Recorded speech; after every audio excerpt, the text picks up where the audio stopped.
I'm going to explain how to solve a general optimization problem.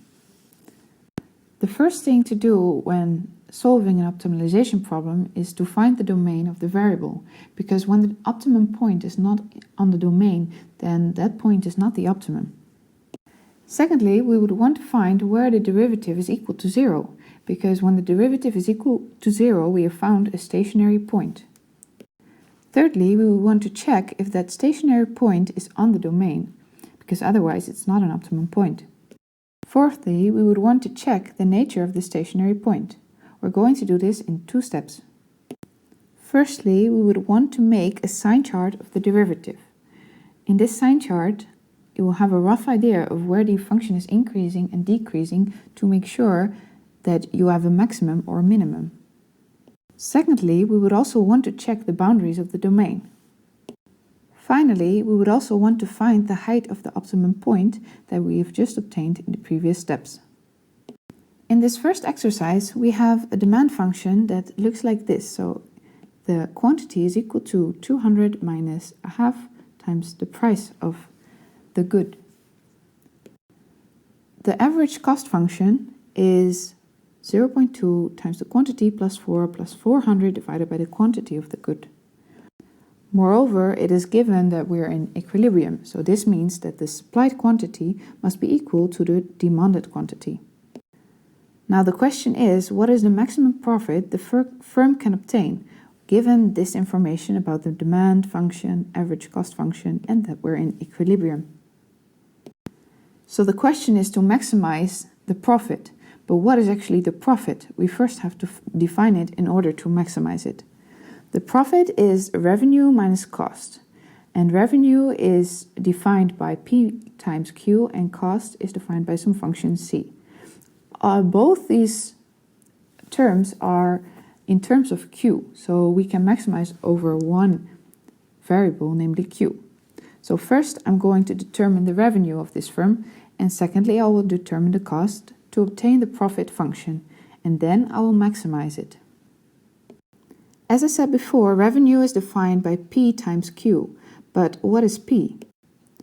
We have a demand function. The demand function is Q, and that is equal to 200 minus half P. So here we see that P, but we want to have P expressed in terms of Q. So we rewrite this demand function into something that only has a P on the left side and everything else on the right side. So when I take everything that has to do with P on the left side and everything else on the right side, I obtain this, and if I divide the whole thing by minus a half, I will obtain that P is 400 minus 2Q. Now I have obtained P in terms of Q. So now the revenue is just this function multiplied with Q. So I obtain that the revenue is 400 minus 2Q times Q. Now we have obtained the revenue, but we would also want to find the cost. The cost function is, as I said before, some function C.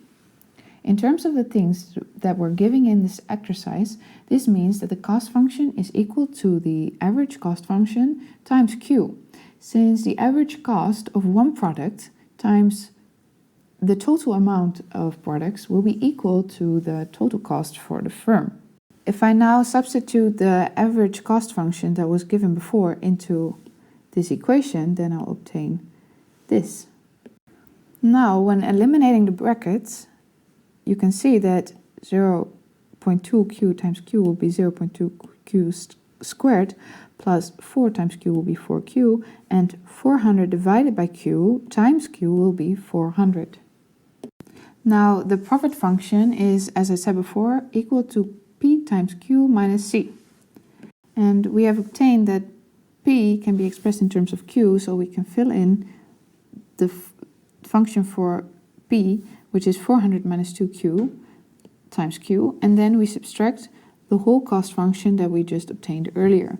Note that the brackets are around the whole cost function, so the whole thing is subtracted from p times q, and not only the first one, the whole thing.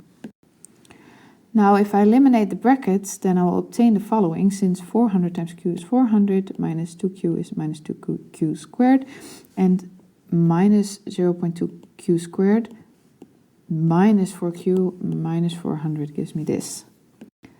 So if I now simplify this, I will obtain that minus 2.2q squared plus 369q minus 400 is our profit function, and I now want to maximize this profit function. Thus, now we have to solve the following maximization problem. We maximize over the variable q, since this function only depends on the variable q. And the first step on how to solve this is find the domain of q. The domain of q can be derived in the following way. It must always hold that the prices are positive, since you can't sell something for a negative price. We already obtained that p in terms of q is 400 minus 2q. We obtained this from the demand function. If we now set this to be larger than 0, I will obtain the domain of q. If we take this constant to the other side and divide this equation by minus 2, then note that the equation operator will change its sign. Because we're dividing by minus 2, that's a negative number, the assignment operator will change its sign. So from greater than, we go to smaller than. So dividing this equation by minus 2 will give me q smaller than 200. The second step of finding the domain of q can be found by reasoning that the quantity that the firm sells cannot be negative, since you can't sell a negative quantity. So q must be larger or equal to 0. Now we have found that the domain of q must be between 0 and 200.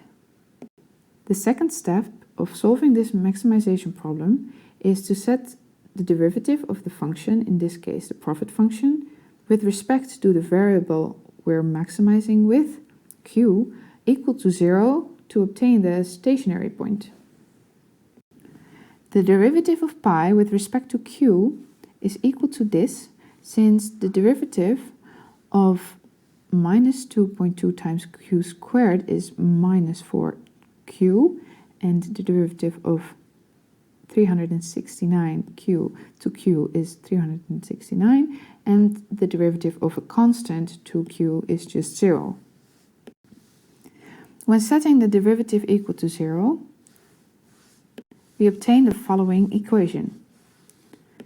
When we take the constant to the other side and then divide by minus 4.4, we obtain that q must be equal to 90. Now we have to check if the stationary point we just found is on the domain, because if it's not on the domain, it's also not an optimum point. We obtained that q must be equal to 90 in the stationary point, and the domain, as we have derived in the first step, was between 0 and 200. This means that 90 lies between 0 and 200, thus the stationary point is on the domain. Fourthly, we would want to check the nature of the stationary point. Firstly, we're going to do that with a sign chart of the derivative. A sign chart is something that looks like this. I will explain to you now why this sign chart corresponds to our maximization problem. This line corresponds to the values that q can take. From the first step, we know that q must lie between 0 and 200, so these are the two most outer points. From the third step, we know that our stationary point is 90, which lies somewhere in the middle. Now we have to check what the sign is of the derivative on each of the two parts of the domain of q. So for example, between 0 and 90, we can see that the derivative will be positive. And for values between 90 and 200, we can see that this derivative is negative. When the derivative is positive, this means that this function is increasing. When the derivative is negative, we see that this function is decreasing. Thus, this means that at our stationary point, there is some maximum. We can see this by drawing a rough sketch of the function. Will look something like this. From 0 to 200, that's the domain of q, and here our stationary point of 90 lies, and we know that from 0 to 90 it will increase, and from 90 to 200 it will decrease.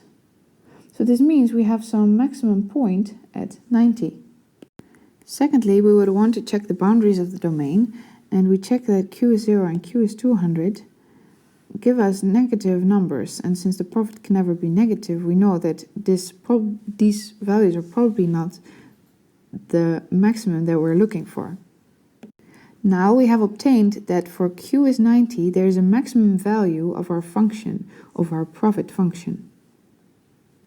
The last thing we need to do is to find the height of the optimum point. So for Q is 90, we want to find the profit that is realized. So if we fill in 90 into this profit function, then we will obtain 17,420. We now found that at Q is 90, the profit will be 17,420, and this is the maximum profit that the firm can obtain in this exercise. In this video, I explained to you how you can solve a general optimization problem.